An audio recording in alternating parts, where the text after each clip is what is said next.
पद संख्या 13। प्रस्तुत पद हमारी हिंदी की पाठ्य पुस्तक मध्यकालीन काव्य कुंज में संकलित महाकवि सूरदास जी द्वारा रचित रूप सौंदर्य पदों से उद्धृत किया गया है। इस पद के अंतर्गत सूरदास जी ने श्री कृष्ण जी के अनुपम सौंदर्य का वर्णन किया है, उनके सुंदर स्वरूप का वर्णन किया है और ऐसे उदाहरण प्रस्तुत किए हैं जो अति शोभनीय हैं। सूरदास जी ने अनेक उदाहरण देते हुए श्री कृष्ण जी की शोभा को अपने वाणी द्वारा प्रस्तुत किया है। और इस पद के अंतर्गत एक पंक्ति में बताया है कि भृगुपद चिन्ह ये शब्द आया है, तो उसका विवेचन, उसका वर्णन उसका अर्थ हम पहले ही बता देते हैं। भृगुपद चिन्ह, भृगु एक ऋषि थे, पद अर्थात पैर, चिन्ह अर्थात निशान। तो भृगु के पैर का निशान श्री कृष्ण जी की छाती पे है। उसके पीछे क्या कहानी है? तो एक कहानी है कि पौराणिक कहानी के अनुसार एक बार भृगु मुनि, भृगु ऋषियों के साथ यज्ञ कर रहे थे। तो बहुत सारे ऋषि साथ में थे। यज्ञ प्रारंभ हुआ तो सभी ऋषि मुनियों में एक प्रश्न उठ खड़ा हुआ कि सबसे पहले आहुति किस देवता के नाम की होगी। तो ब्रह्मा के जो उपासक थे वो कहने लगे कि पहली आहुति ब्रह्मा की हो। शंकर के उपासकों ने कहा कि पहली आहुति शंकर जी की हो। विष्णु के उपासक कहने लगे, विष्णु जी के भक्त कहने लगे पहली आहुति विष्णु जी की होनी चाहिए। तो इस प्रकार से ये विवाद शुरू हो गया। तब उन्होंने कहा कि चलो पहले यह निश्चित कर लिया जाए कि इन तीनों त्रिदेव में से कौन सर्वश्रेष्ठ है, तो उनको आहुति दी जाएगी, उनके नाम पर यज्ञ आरंभ शुरू किया जाएगा। तो अब ये जिम्मेवारी ऋषि भृगु जी को सौंपी गई कि वो इसके बारे में निर्णय करें। तो भृगु मुनि जी, ऋषि जी कहते हैं कि मैं इन तीनों देवताओं के पास जाऊंगा और परीक्षा लेकर के आऊंगा। तो जाते हैं सबसे पहले ब्रह्मा जी के पास। वहां जाकर के भृगु ऋषि कोई भी अभिवादन नहीं करते हैं। तो इस बात से ब्रह्मा जी नाराज हो जाते हैं। तो इस तरह से ऋषि भृगु जी समझ जाते हैं कि यह सर्वश्रेष्ठ नहीं है, क्योंकि इनके अंदर क्रोध है। फिर जाते हैं शंकर जी के पास। वहां जाकर वो कुछ अपशब्द बोलते हैं। तो अपशब्द सुनकर के शंकर जी को भी क्रोध आ जाता है। तो वहां भी ये अपने मन में निश्चित कर लेते हैं कि शंकर जी भी श्रेष्ठ देवता नहीं है, यानी सर्वश्रेष्ठ नहीं है। फिर जाते हैं विष्णु जी के पास। विष्णु जी क्षीर सागर में समाधि मग्न है। लक्ष्मी जी पांव दबा रही है। तो ऋषि भृगु जी ने जाकर के वहां पर उनके वक्ष स्थल पर अपने पैर से प्रहार कर दिया, यानी कि उनको लात मारी, उनकी छाती पे अपना पैर टिका दिया। तो जैसे ही श्री भृगु जी का पैर विष्णु जी की छाती पे पड़ा, तो विष्णु जी ने अपनी समाधि खोली और उनकी आंखें खुली तो सामने ऋषि जी को देखा और फटाफट से उठ करके उनके चरण अपने हाथ में लेकर के बैठ गए और बोलने लगे, मुनिवर, आपके पांव बड़े कोमल हैं और मेरी छाती, मेरा वक्षस्थल कठोर है। कहीं आपके पांव को आघात तो नहीं पहुंचा, चोट तो नहीं आई। तो यह सब दृश्य देख करके फिर ऋषि भृगु जी ने कहा और यह निर्णय दिया कि सर्वश्रेष्ठ हैं विष्णु जी, क्योंकि उनके अंदर नम्रता है, वो निर्माण चित्त है। तो विष्णु जी की श्री कृष्ण जी विष्णु के अवतार माने जाते हैं। तो इसलिए श्री कृष्ण जी की छाती पर वो भृगु ऋषि के पैर का निशान अंकित है। तो उसी का वर्णन इस पद के अंतर्गत एक पंक्ति में आया है। तो व्याख्या करने से पहले हमने उसका अर्थ आपको बता दिया है। तो आइए शुरू करते हैं हम इसकी व्याख्या। सूरदास जी कहते हैं, श्याम हृदय जल सुत की माला, कि श्री कृष्ण जी के हृदय अर्थात गले में जल सुत, जल में पैदा होने वाले कमल, जल सुत है यहाँ पर कमल, कि श्री कृष्ण जी के गले में कमल के फूलों की माला है, अति ही बहुत ही ज्यादा अनुपम अद्वितीय है, छाजेरी शोभायमान है, सुशोभित हो रही है। कि श्री कृष्ण जी के गले में फूलों कमल के फूलों की माला अति सुंदर लग रही है, शोभायमान हो रही है। मनहु बलाक पाति नव घन में यह उपमा कछु भ्राजेरी। मनहु कहते मानो, ऐसा लगता है, उत्प्रेक्षा अलंकार के साथ उदाहरण दे रहे हैं। बलाक, बलाक अर्थात बगुले, पाती अर्थात पंक्ति, कि जैसे बगुलों की पंक्ति है। कहाँ पर? नव घन, नए, घन अर्थात बादल, कि नए बादलों में, घने बादलों में काले काले घने बादल हैं और उनमें बगुलों की पंक्ति जिस प्रकार से शोभायमान होती है, उसी प्रकार से ही यह उपमा कछु भ्राजेरी, उसी प्रकार ही श्री कृष्ण जी के गले में फूलों की माला, कमल के फूलों की माला सुशोभित हो रही है, कि जैसे नभ में बगुलों की पंक्तियां सुशोभित होती हैं। आगे सूरदास जी लिखते हैं, पीत हरित सित अरुण माल बन, राजत हृदय विशाल री।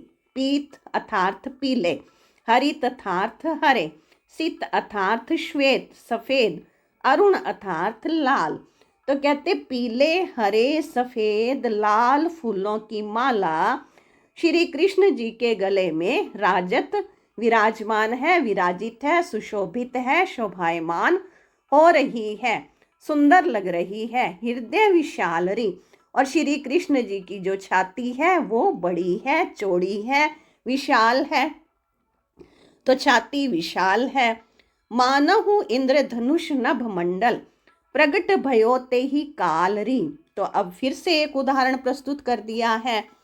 मानहु, ऐसा लगता है कि जैसे नभ मंडल, आकाश में इंद्रधनुष प्रकट भयो, प्रकट हुए हैं, ते ही काल ही, उसी समय ही, जैसे अभी अभी बारिश हुई है और उसी समय ही आकाश में सतरंगी इंद्रधनुष प्रकट हुए हैं, उसी प्रकार ही रंग बिरंगे फूलों की माला श्री कृष्ण जी के गले में सुशोभित है। अगली पंक्ति में कह रहे हैं सूरदास जी, भृगुपद चिन्ह उर्स्थल प्रगटे, कौस्तुभ मणि ढिंग बरसेरी। भृगुपद चिन्ह, भृगु ये ऋषि हैं, ऋषि भृगु के पद अर्थात पैर का चिन्ह, निशान। उर्स्थल, उर्स्थल अर्थात छाती पर, वक्षस्थल पर अंकित है, वो निशान भृगु ऋषि के पैर के निशान जो है, पैर का निशान, जो अभी अभी हमने आपको उनकी कहानी सुनाई, तो भृगु ऋषि के पैर का निशान श्री कृष्ण जी की छाती पर अंकित है। और ऐसा लगता है कि जैसे कौस्तुभ मणि, ये मणि का नाम है, कि जैसे कौस्तुभ मणि ढिग बरसेरी, ढिंग, ढिंग अर्थात होता है पास, कि कौस्तुभ मणि पास में ही चमक रही हो। आगे श्री कृष्ण जी की शोभा का वर्णन करते हुए सूरदास जी लिख रहे हैं, बैठे मानो षट विधु एक संग अर्ध निशा मिली हरसेरी। तो ये जो दृश्य था भृगुपद के पैर के निशान का और उसके पास जो कौस्तुभ मणि थी उसकी सुंदरता, वो कैसे लग रही है? मानो ऐसा लगता है कि जैसे षट, 6 विदु चंद्रमा एक साथ इकट्ठे होकर के अर्ध निशा, आधी निशा अर्थात रात को, आधी रात को 6 चंद्रमा एक साथ मिल करके बैठे हैं और मिली हर्षैरी, हर्ष अर्थात खुश हो रहे हैं, प्रसन्न हो रहे हैं। ऐसा लगता है कि आधी रात में 6 चंद्रमा एक साथ उपस्थित होकर के बैठ करके प्रसन्न हो रहे हैं। तो इस प्रकार से सूरदास जी ने इस शोभा का वर्णन किया है, सुंदरता का वर्णन किया है। आगे लिखते हैं, भुजा विशाल श्याम सुंदर की चंदन खोरी चढ़ाए री।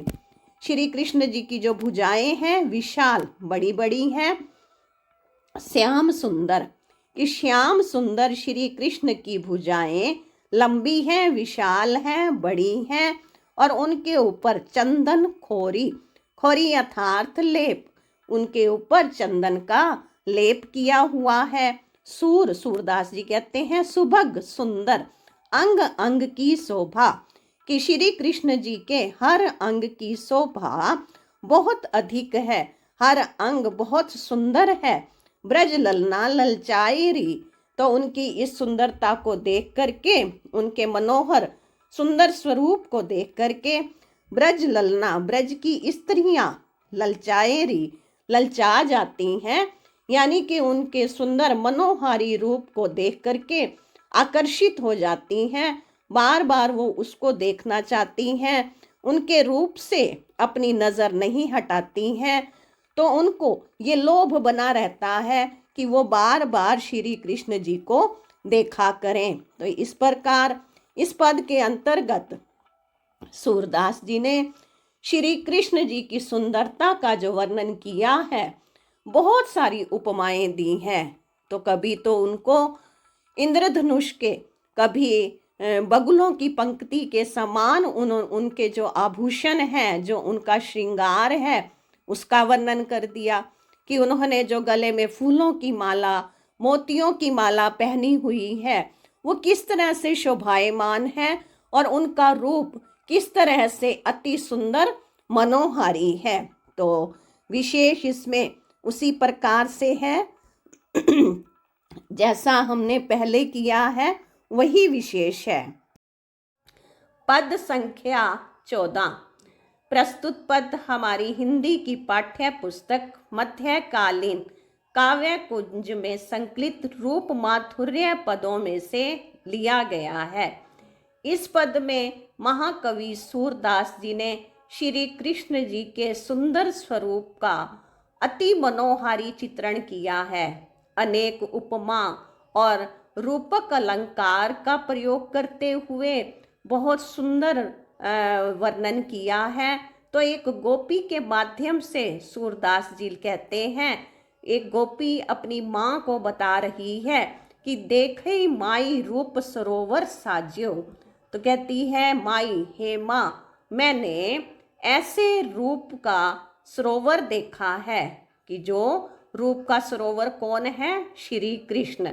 कि मैंने रूप सरोवर साज्यो, सुंदरता का सरोवर देखा है, साज्यो जो शोभायमान हो रहा है, सुशोभित हो रहा है। श्री कृष्ण के रूप सौंदर्य रूपी सरोवर को मैंने देखा है, जो अति सुशोभित हो रहा है।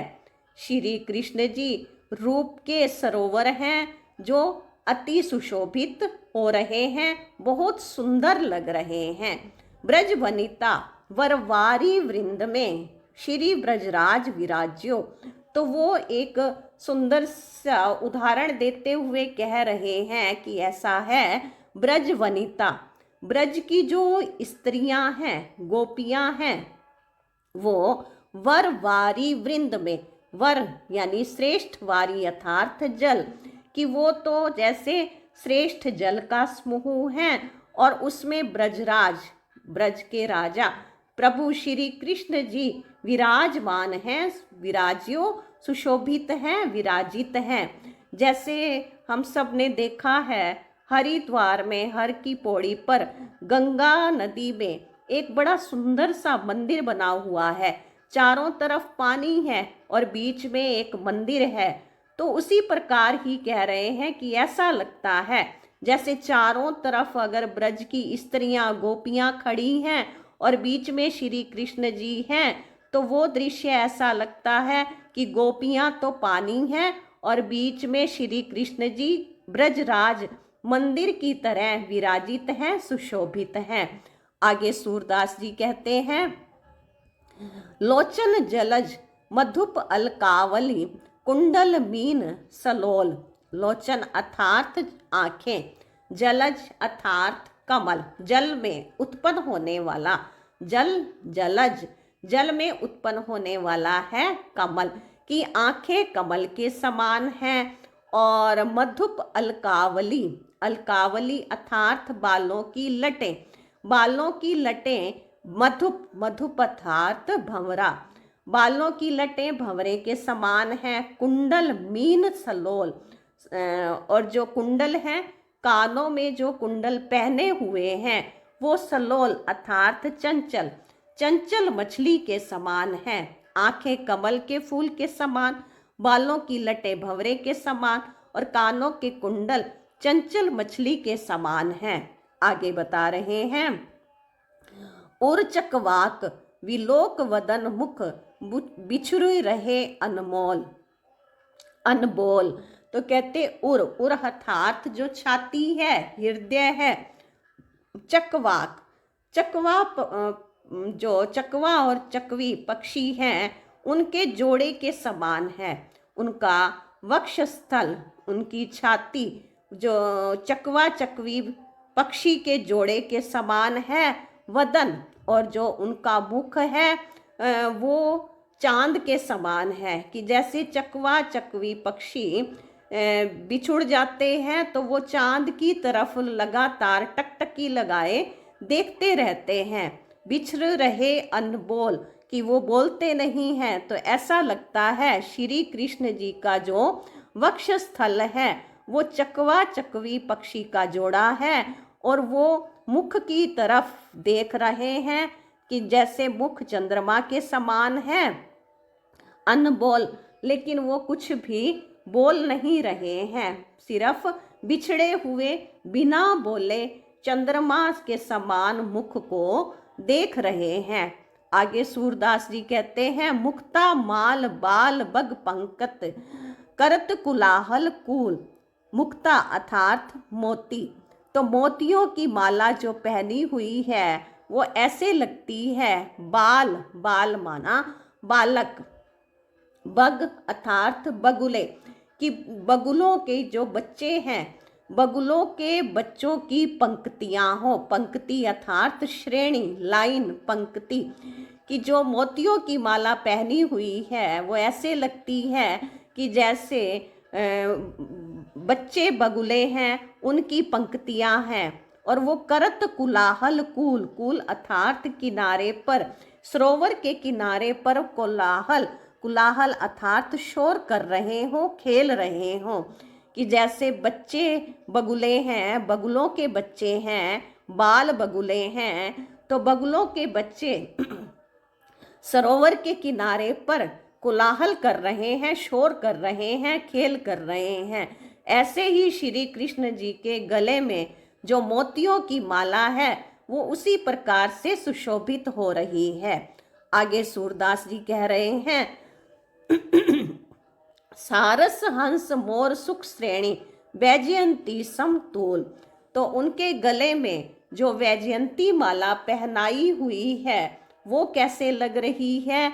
वो भी सारस, हंस, मोर, शुक, शुक अर्थात तोता, कि जैसे सभी पक्षी एक साथ हैं। तो सारस, हंस, मोर और तोते की श्रेणी, श्रेणी अर्थात पंक्ति, वैजयंती समतूल, वो वैजयंती के रंगों के समान दिखाई दे रहे हैं। कि वैजयंती माला इन पक्षियों के समान सुशोभित हो रही है, उनकी पंक्तियों की तरह विराजित है, शोभायमान हो रही है, सुंदर लग रही है।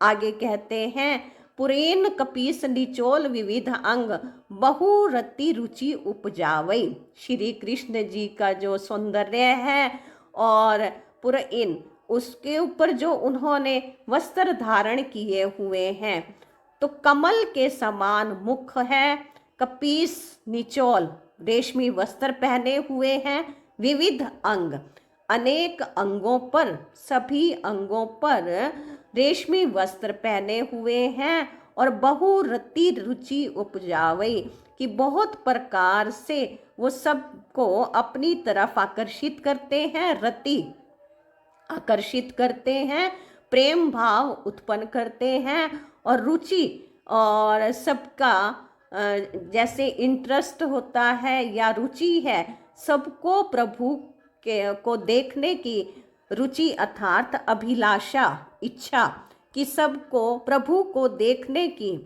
इच्छा जागृत हो जाती है, सबके मन में अभिलाषा उत्पन्न कर देते हैं।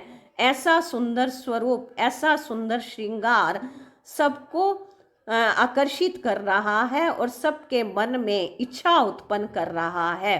सूर श्याम आनंद कंद की शोभा कहत न आवे। सूरदास जी कहते हैं कि श्री कृष्ण जी आनंद, आनंद के सागर हैं, आनंद के भंडार हैं, तो उनकी शोभा कहत न आवे। उनकी शोभा, उनकी सुंदरता, उनका जो अनुपम सौंदर्य है वो वर्णन नहीं किया जा सकता, वो शब्दों के द्वारा वर्णन करने से परे है। कि इस प्रकार से इस पद में सूरदास जी ने श्री कृष्ण जी के रूप और श्रृंगार का वर्णन किया है। विशेष पहले के जैसे ही है, भाषा सरल सहज, तत्सम और तद्भव शब्द, अनुप्रास, रूपक, उपमा, अलंकार, दृश्य बिंब, गेयात्मक, संगीतात्मक शैली, प्रसाद और माधुर्य गुण और विशेष इसमें श्रृंगार रस का प्रयोग किया गया है।